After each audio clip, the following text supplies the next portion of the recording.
Have you ever heard the saying, music is a heartbeat of the movie? On this episode of Borderless Salon, we have a true film score master, the famous British composer, Simon Franglen. Hi, Mr. Franglen. Are you still working? I'm working on my speech for the Beijing Film Academy. He worked on the classic pieces like Titanic and Avatar, which fans still live today. In this year is his first time at the Beijing International Film Festival as a jury member. I teach young composers and film directors about the way that we use music. So, what creative stories did he leave behind in China? Let's go and find out.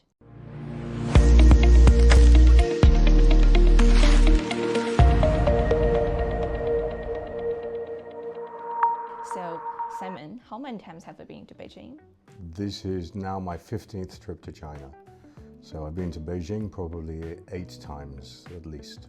These days, you're in Beijing with filmmakers from all over the world, and some of them actors, some are directors. And I remember in the interview before that, you said you really enjoy working with different kinds of people. And I love that.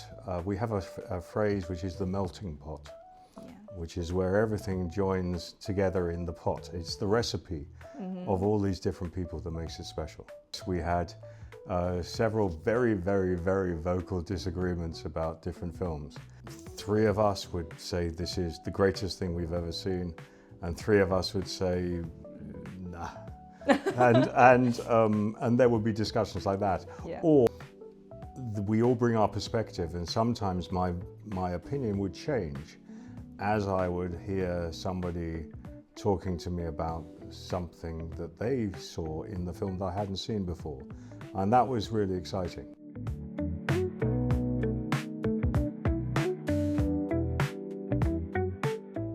There is an old Chinese saying, just like he who not climbed the Great Wall is not a true man. Have you heard about that? Well, in which case I've been a great man. I've been a real man twice. It's now my second trip.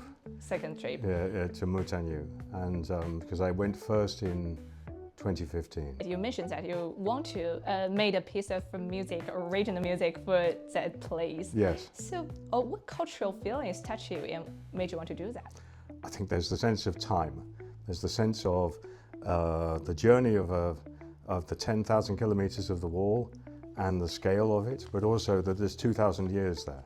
And it feels to me that the wall deserves a piece of music that reflects the 2,000 years and the 10,000 kilometers. You have always had a lot of connections with China through making music. I remember one really special time that you took on the film score for Wolf Totem, and you insisted on going all the way to the Inner Mongolian grassland to record the horsehead fiddle. Yeah. So could you please share some stories for us? So we were working with director Jean-Jacques Annaud on Wolf Totem, and I needed to find great Mongolian musicians. The sound of the morinhe, the horsehead fiddle, I'd heard it played beautifully, but I also heard it played with real frenzy, with real energy. Yeah. I remembered that sound from when I was writing the music for Avatar 3, for Avatar Fire and Ash. There are the new baddies are called the Ash tribe with their new queen, Varong, who has the big red headdress. And the sound of the ash is the morinhe. And I took that sound that I remembered from 2014 and I used it and recorded morinhes for Avatar Fire and Ash, and they have become the sound of the ash. Go, we gotta go, shoot! Come on, we gotta go! Here's one, come! Go! After bringing back the horsehead fiddle songs you wanted, and to produce the theme song of the music, you must have other steps, right? And just like mixing or adding vocals. So at what point would you think, okay, that's good, I don't need to add anything in my music?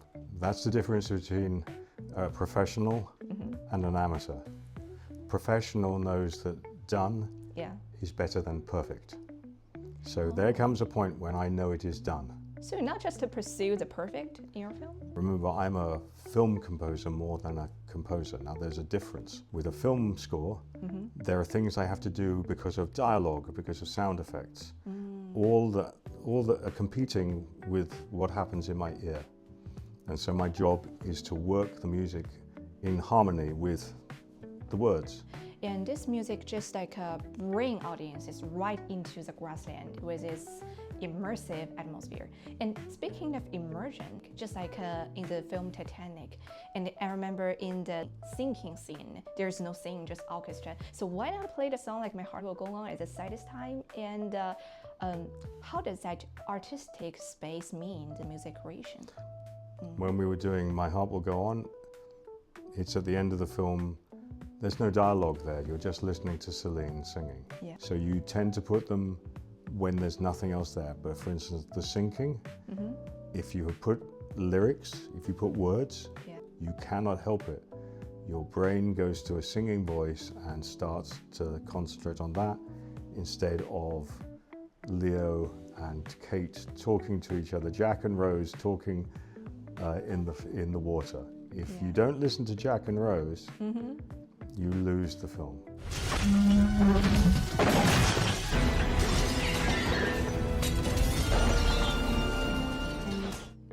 Have you ever been to another cities in China? Let's see.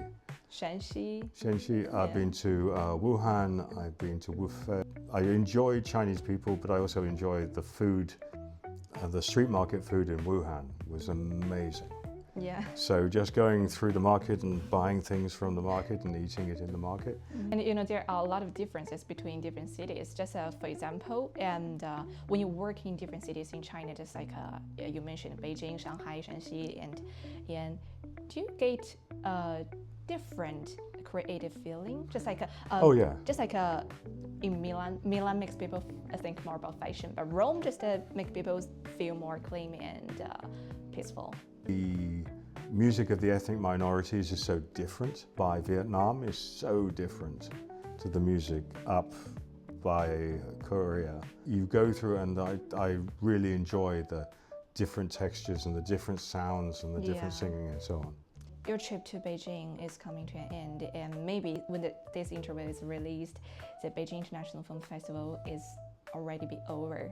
And when do you come to China for the next time, and what new music will you bring to here? The Beijing Film Academy, who have asked me whether I'd be interested in doing a series of masterclasses around China. Yeah. And so I would travel around China just to teach some of the young people who are composers and also filmmakers. But also I've just this morning been asked whether I'd be interested in doing a series of concerts in China.